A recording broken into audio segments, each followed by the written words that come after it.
नमस्कार मित्रों, आप देख रहे हैं यूपी किरण न्यूज। खबर जनपद अयोध्या से बड़ी खबर। जिला कृषि अधिकारी की किसान भाइयों से अपील।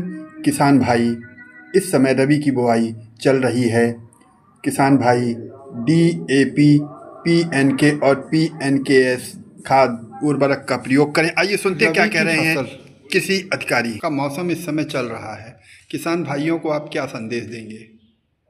किसान भाइयों के लिए कृषि विभाग के सभी राजकीय कृषि बीज भंडारों पे खाद्यान्न की मुख्य फसल गेहूं का बीज जिले को जो आवंटित लगता 9800 कुंटल, उसके सापेक्ष 100% 9800 कुंटल की आपूर्ति करा दी गई है और लगभग इन आपूर्तित बीजों का वितरण भी प्रभारियों के द्वारा कृषकों के जोत और ज़रूरत के हिसाब से कर दिया गया है। पुनः ऐसे किसान भाई जो गन्ने की खेती किए हुए हैं, उन किसान भाइयों के लिए 3000 कुंटल अतिरिक्त बीज का आवंटन करा दिया गया है, जो 2 दिवस के अंदर जिले के सभी राजकीय कृषि बीज भंडारों पे आपूर्ति कराया जाएगा।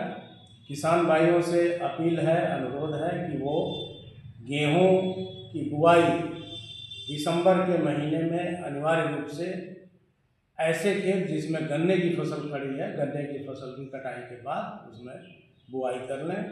हमारे राजकीय कृषि बीज भंडार पे जो भी बीज उपलब्ध है वो 50% अनुदान पे है और एट सोर्स सब्सिडी है। किसान भाई अपने जोत के अनुसार वहाँ जाएं और पास मशीन पे अंगूठा लगाने के बाद वो अपना बीज प्राप्त करें। जैसे कि किसान यूनियन के एक लोग कल बता रहे थे कि DAP खाद की इस समय कमी चल रही, क्या ऐसा है? जनपद में DAP और फास्फेटिक खाद की पर्याप्त उपलब्धता है। हमारे जिले में कुल 15,000 metric ton DAP, NPK, NPKS खाद की उपलब्धता है, जो लक्ष्य से ज़्यादा है। ये खाद जिले के 91 सहकारी समितियों पे, इफ़को के सेवा केंद्र पे, एग्री जंक्शन पे और निजी दुकानदारों के वहाँ उपलब्ध है।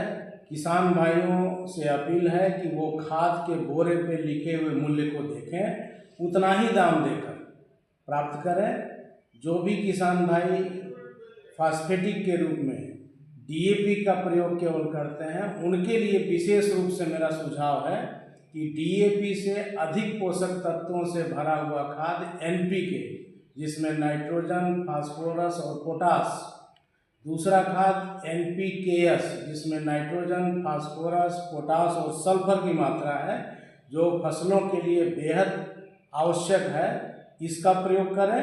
और इसकी पर्याप्त उपलब्धता DAP के साथ हमारे जिले के सभी सहकारी, सरकारी और निजी बिक्री केंद्रों पर है।